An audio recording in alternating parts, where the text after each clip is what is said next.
Alright, yeah, I know you can see my butt. And my DC PJ pants. Yeah, DC PJ pants. They're really comfy.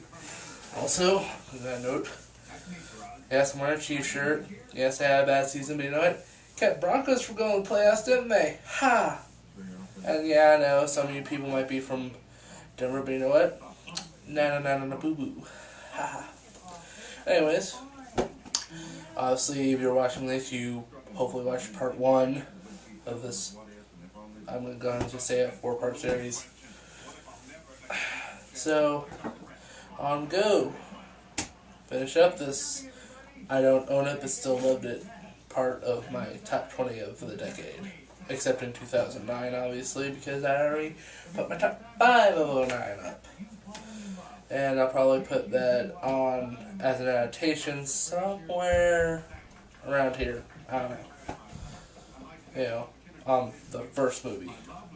Anyways, on with the countdown.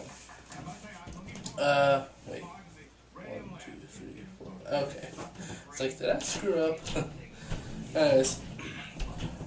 Next on my list here is a movie called The Majestic. Some of you may have heard of it. Many of you probably haven't. It's from about, I believe, 2001? Yeah, 01. Stars Jim Carrey. And it's a drama. I know, it's like, no. Yes, it's a good movie, bear with. He plays a screenwriter during the 1950s, during the era of McCarthyism. McCarthyism. And he gets blacklisted. Google it. And because he gets blacklisted, he gets fired by the studios.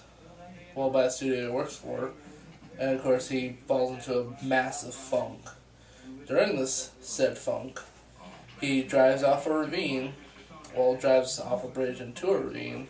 And he gets amnesia. When he lands on a shore, on the river shore, he gets found by this guy from a town nearby, and he's shocked because Jim Carrey's character looks just like a citizen of the town that went off into World War II but never came back.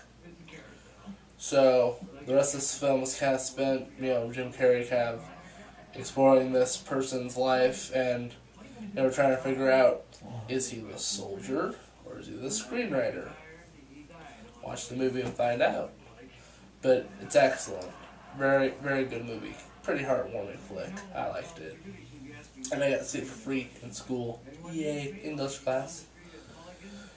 Next, Monster House.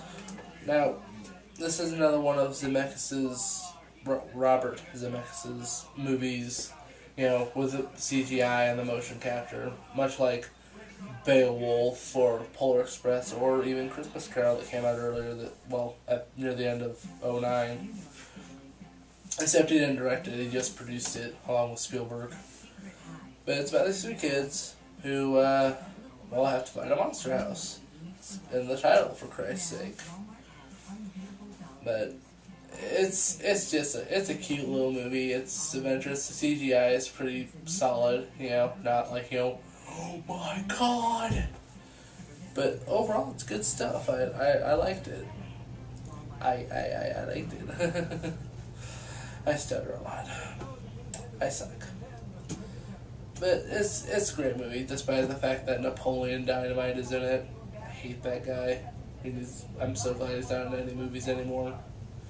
He was so flavor of the month. So, anyways, moving right along. History of Violence, directed by David Cronenberg, and starring Viggo Mortensen, and showing that Viggo Mortensen can play more than just Aragorn. Great movie. It's based off a comic book, and it's not a superhero book. Viggo Mortensen plays this bartender who, after stopping a robbery at his diner, some rather unsavory characters that may or may not be from his past show up and try to get him to do what he said he was going to do before he left, but again, may or may not be from his past. We don't know. Have to watch the movie and find out. It's well acted. It's got some cool subplots. It's an entertaining movie. Very dramatic. I enjoyed it. Moving right along. This would be number 9, I guess now. Or 4, depending on how you want to look at it. 4 on this video. Mean Girls, starring Lindsay Lohan. And I know you're saying it's like, chick flick, run away. Pause. Stop. Slow your roll. This is actually a good movie. It's confidently acted. It's not, wow, this is a really well acted movie. But it's funny, and it showed what high school life pretty much is in a nutshell. You got the not so good looking chick. She's not ugly, but she's not like bombshell. And her gay friend, a group of evil chicks that pretty much put down everybody and think they're the greatest thing since sliced bread. I'm really trying to not curse that much, even though it's not working.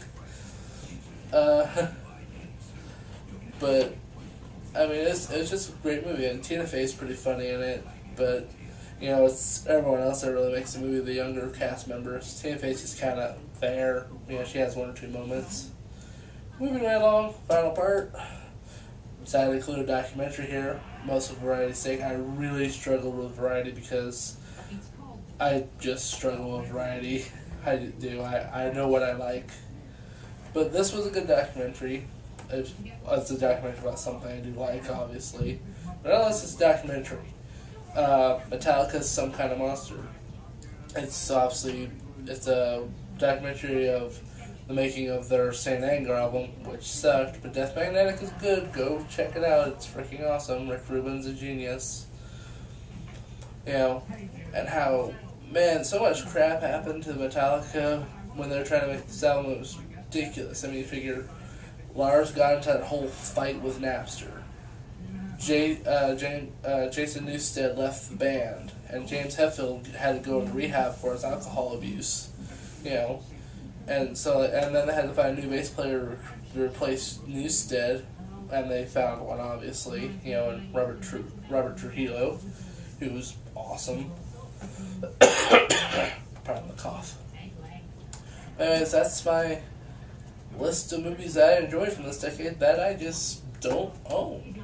So, yeah. I mean, there's other movies that I really like that I don't own or owned at one time, but those are the 10 that I really liked.